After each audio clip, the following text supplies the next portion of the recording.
Salut à tous, aujourd'hui une nouvelle vidéo sur une monnaie très courante et frappée à plusieurs centaines de millions d'exemplaires, la 10 francs Mathieu.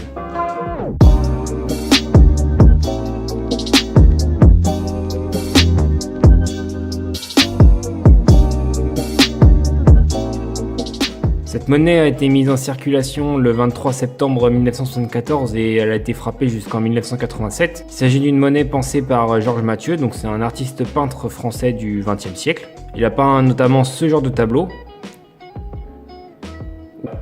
Je vous laisse juger de vous-même de ces tableaux.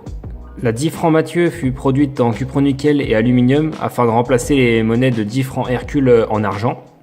Cette monnaie fait 26 mm de diamètre, donc on va vérifier tout de suite. On est à 26.02. C'est une monnaie aussi qui est également plutôt épaisse, elle fait 2,54 mm d'épaisseur, ce qui est assez épais pour une monnaie de ce type. Le dessin de cette monnaie porte beaucoup à interprétation. On peut notamment percevoir une forme en haut à droite ici qui pourrait ressembler à une pointe de tour Eiffel, ou même la structure au centre qui ressemble un petit peu à la structure de la tour Eiffel. La couleur de la monnaie va d'ailleurs très bien avec une couleur qui pourrait représenter la tour Eiffel. À l'avers de la pièce, on retrouve une représentation de la France avec une forme, peut-être un éclair identifiant Paris, juste ici. Et on retrouve également la signature de Mathieu qui est placée sur le côté, donc juste ici.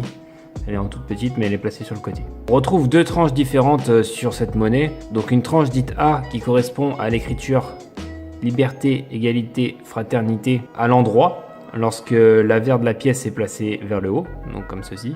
Et une tranche dite B à l'envers lorsque l'avers de la pièce est placé également vers le haut, comme ceci.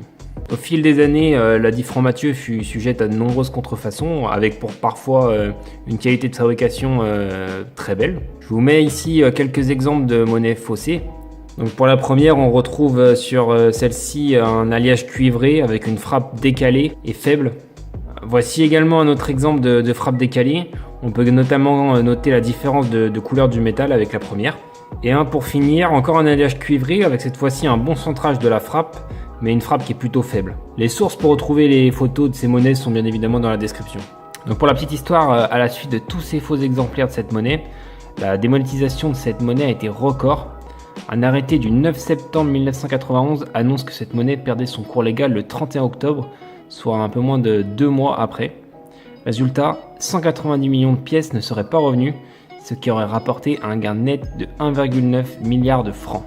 Cependant, l'avantage est qu'aujourd'hui, il reste encore beaucoup de ces monnaies pour les collectionneurs et tout cela à un prix attractif.